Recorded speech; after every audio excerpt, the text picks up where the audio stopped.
G.R.. सरकारने काढलाय आणि टीका तिसऱ्यावरच। बारामतीचा मोर्चा हा ओबीसी बचाव होता की भाजपा बचाव होता? मुख्यमंत्री बचाव होता का? केवळ सामाजिक तेढ निर्माण करण्यासाठी जर मोर्चे काढण्यात येत असतील तर हे गंभीर आहे।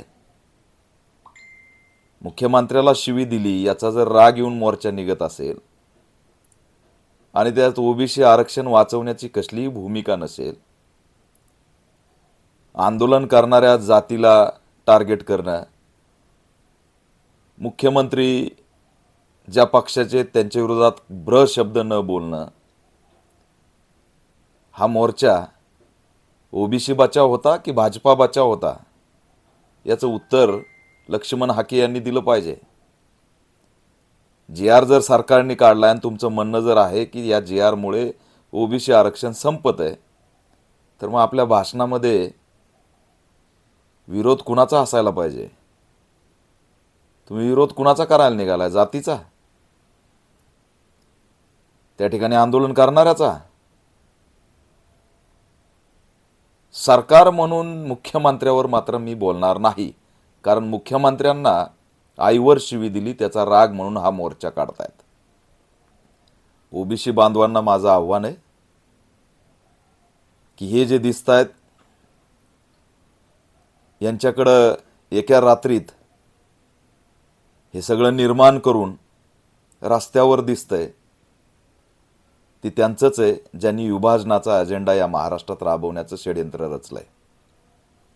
आव्हान एवढंच करतोय लक्ष्मण हाके आणि सगळ्यांना की आरएसएसच्या नादी लागून ओबीसीचं वाटोळं झालेलं आहे। आता तरी आरएसएसच्या ट्रॅपमध्ये बसून विभाजनाचा अजेंडा मांडू नका आणि महाराष्ट्राचा मणिपूर करू नका। आपल्याला हे कुणी करायला लावलंय हे सगळ्या महाराष्ट्राला कळतंय।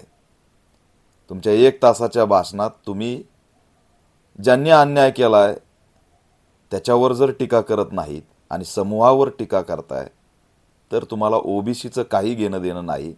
तुम्हाला भाजपचं पडलंय, भाजपच्या नेत्यांचं पडलंय